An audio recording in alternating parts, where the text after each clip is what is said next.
샬롬. 10월 11일 토요일 하나님 나라를 시작하는 말씀 묵상 시간입니다. 오늘 모신 공동체에게 주시는 하나님의 말씀은 역대하 23장 1절에서 15절까지의 말씀입니다.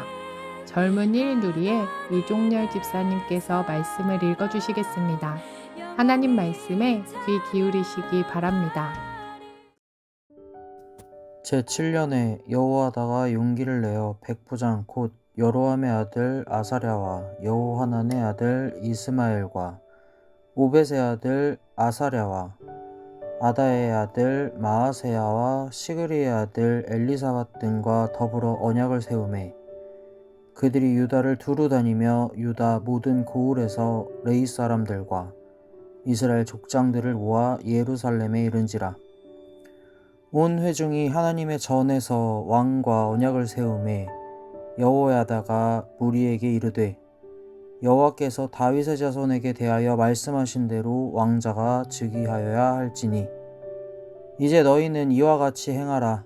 너희 제사장들과 레위 사람들 곧 안식일에 당번인 자들의 3분의 1은 문을 지키고 3분의 1은 왕궁에 있고 3분의 1은 기초문에 있고 백성들은 여호와의 전 뜰에 있을지라. 제사장들과 수종되는 레위 사람들은 거룩한즉 여호와의 전에 들어오려니와 그 외에 다른 백사람은 들어오지 못할 것이니 모든 백성은 여호와께 지켜야 할 바를 지킬지며 레위 사람들은 각각 손에 무기를 잡고 왕을 호위하며 다른 사람이 성전에 들어오거든 죽이고 왕이 출입할 때에 경호할지니라 하니 레위 사람들과 모든 유다 사람들이 제사장 여호야다가 명령한 모든 것을 준행하여 각기 수하의 안식일에 당번인 자와 안식일에 비번인 자들을 거느리고 있었으니 이는 제사장 여호야다가 비번인 자들을 보내지 아니함이더라. 제사장 여호야다가 하나님의 전 안에 있는 다윗 왕의 창과 큰 방패와 작은 방패를 백부장들에게 주고 또 백성들에게 각각 손에 무기를 잡고 왕을 호위하되 성전 오른쪽에서부터 성전 왼쪽까지 제단과 성전 곁에 서게 하고 무리가 왕자를 인도해내어 면류관을 씌우며 율법책을 주고 세워 왕으로 삼을세. 여호와다가 그의 아들들이 그에게 기름을 붓고 이르기를 왕이여 만세수를 누리소서 하니라. 아달라가 백성들이 뛰며 왕을 찬송하는 소리를 듣고 여호와의 전에 들어가서 백성에게 이르러 봄에 왕이 성전 문 기둥 곁에 섰고 지휘관들과 나팔수들이 왕의 곁에 모셔 서 있으며 그 땅의 모든 백성들이 즐거워하여 나팔을 불며 노래하는 자는 주악하며 찬송을 인도하는지라. 이에 아달랴가 그의 옷을 찢으며 외치되 반역이로다 반역이로다 하매 제사장 여호야다가 군대를 거느린 백부장들을 불러내어 이르되 반열 밖으로 몰아내라. 그를 따르는 자는 칼로 죽이라 하니 제사장의 이 말은 여호와의 전에서는 그를 죽이지 말라 함이라. 이에 무리가 그에게 길을 열어주고 그가 왕궁 말문 어귀에 이를 때에 거기서 죽였더라. 아멘. 반정이란 잘못된 것을 바로잡는다는 의미를 가지고 있습니다. 주로 군사적 쿠데타와는 다른 정치적 명분을 내세운 권력 교체를 가리킵니다. 반정은 항상 정당성을 강조하며 기존 왕권이 정통성을 잃었다고 주장하며 이루어졌습니다. 조선시대의 대표적인 예로는 연산군의 폭정에 의해 시작된 중종반정이 있습니다. 연산군은 즉위 초반 개혁 정책으로 지지를 얻었지만 생모 패비윤씨 사건 이후 폭정을 행하였고 사치와 언로 차단으로 나라를 어지럽히자 신료들은 민생 안정을 위한 반정을 결행했습니다. 오늘 본문에도 이와 같은 반정이 등장합니다. 이스라엘의 악한 왕 아합과 이세벨의 딸이었던 아달랴는 남유다 왕 여호람의 아내가 되었고 아들이 죽자 다윗 왕족을 모두 살해하고 6년 동안 나라를 통치했습니다. 그 과정에서 유일하게 살아남은 요아스는 성전에서 숨어 자라게 되었습니다. 아합의 딸 아달랴가 다스리던 시대에는 바알 숭배가 국가의 종교가 되었고 여호와 신앙은 혼합된 종교 속에서 겨우 명맥을 유지했습니다. 그때 제사장 여호야다는 다윗의 후손인 요아스를 왕으로 세워 하나님의 언약을 회복하려는 반정을 준비합니다. 이 일은 목숨을 건 결단이었고 철저한 계획과 많은 이의 협력이 필요했습니다. 만약 실패한다면 다윗 왕조의 마지막 등불마저 꺼지게 될 상황이었습니다. 그러나 하나님은 다윗 앞에 등불이 꺼지지 않게 하겠다는 약속을 지키시기 위해 그의 신실한 백성들을 사용하셨습니다. 여호야다의 아내 여호사브앗을 통해 요아스를 살리셨고 부부를 통해 안전하게 양육하셨습니다. 이제 그들을 통해 무너진 왕권을 회복하십니다. 여호야다는 백부장들과 언약을 맺고 유다의 레위 사람들과 족장들을 소집하여 거사를 준비했습니다. 이들은 모두 다윗의 언약을 따르는 하나님의 뜻에 동의했습니다. 특히 성전에서 이루어진 이 반정은 하나님의 율법에 따라 거룩하게 진행된 의로운 사건이었습니다. 여호야다 반정의 명분은 분명했습니다. 3절 말씀을 세번역 성경으로 읽어드리겠습니다. 그들이 모두 하나님의 성전에 모여 왕의 아들 요아스와 언약을 세웠다. 여호야다가 그들에게 말하였다. 여기에 왕세자가 계십니다. 이분이 왕이 되셔야 합니다. 이것은 다윗 자손이 왕이 되어야 한다는 주님의 약속을 따르는 것입니다. 하나님의 약속이야말로 여호야다의 반정의 근본적인 명분이었습니다. 그 약속이 있었기에 그는 두려움 대신 용기를 택했고 사람의 힘이 아니라 하나님의 뜻에 따라 왕을 세웠습니다.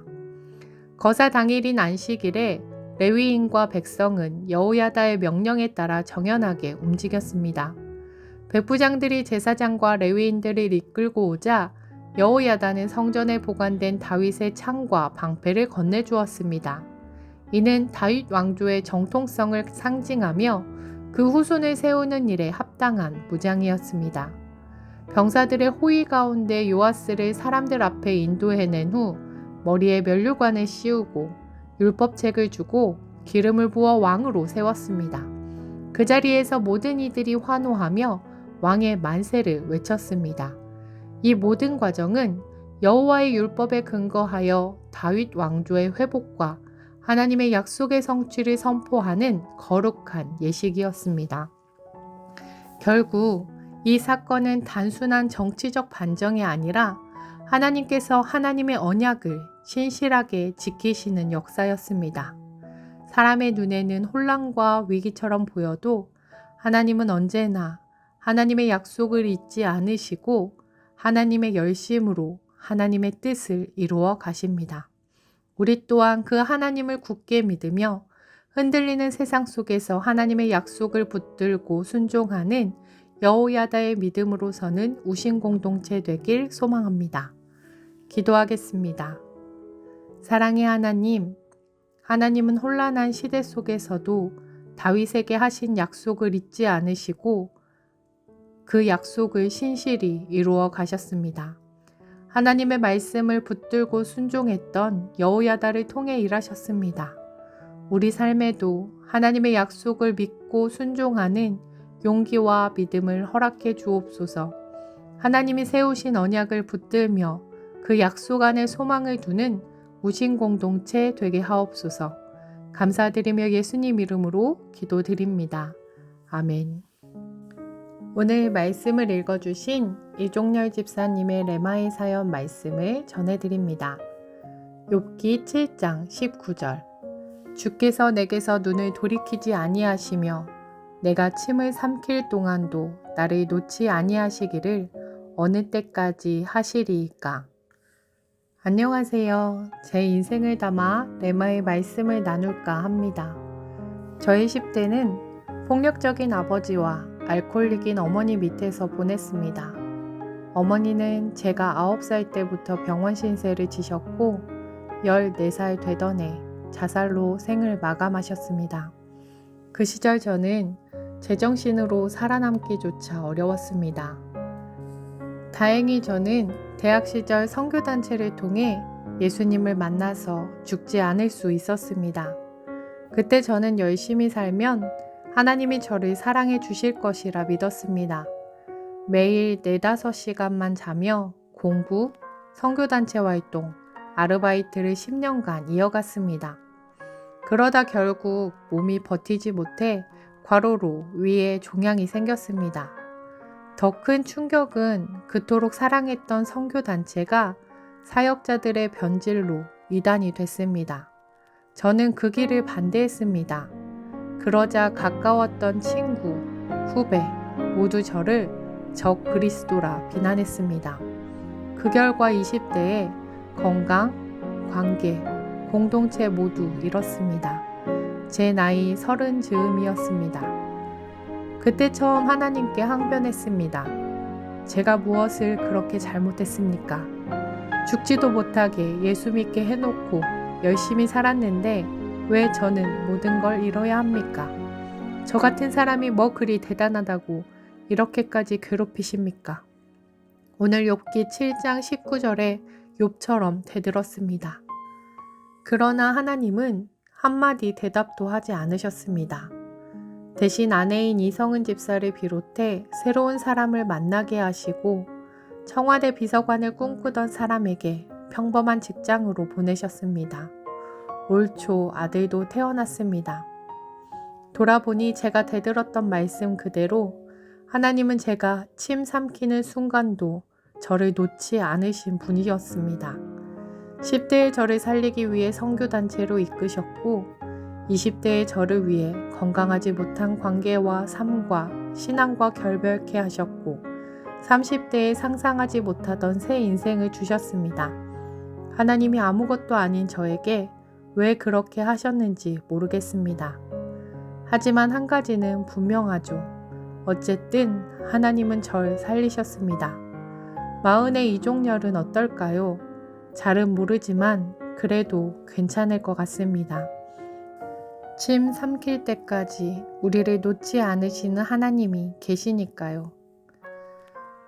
이렇게 사연 보내주셨습니다. 추천해주신 찬양은 예수님은 누구신가 라는 찬양인데요. 찬양 함께 들으시며 침을 삼킬 동안도 나를 놓지 아니하시는 하나님을 더 깊이 묵상하기 원합니다. 예수님은 누구신가? 우는 자의 위로와 없는 자의 풍성이며 전한 자의 높음과 잡힌 자의 노임되고 우리 기쁨 대신에 죽은 자의 부활되고 우리 생명 대신에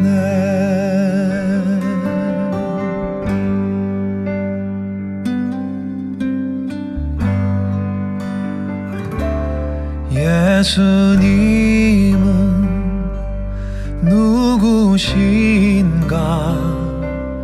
약한 자의 강함과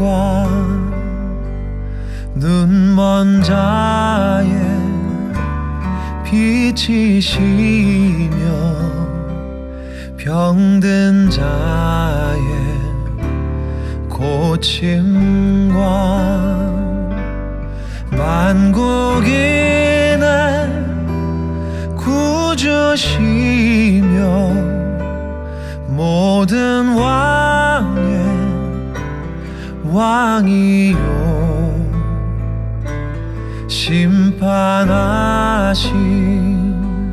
주님 되고 우리 영광 되시네.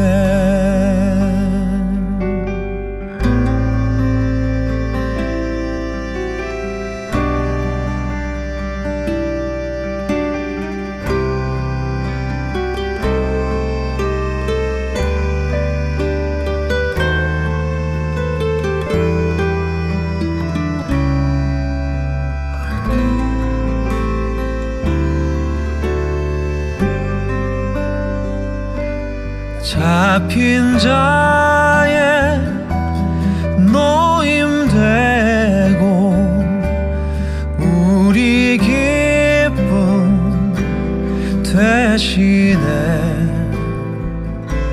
죽은 자의 부활되고 우리 생명 되시네.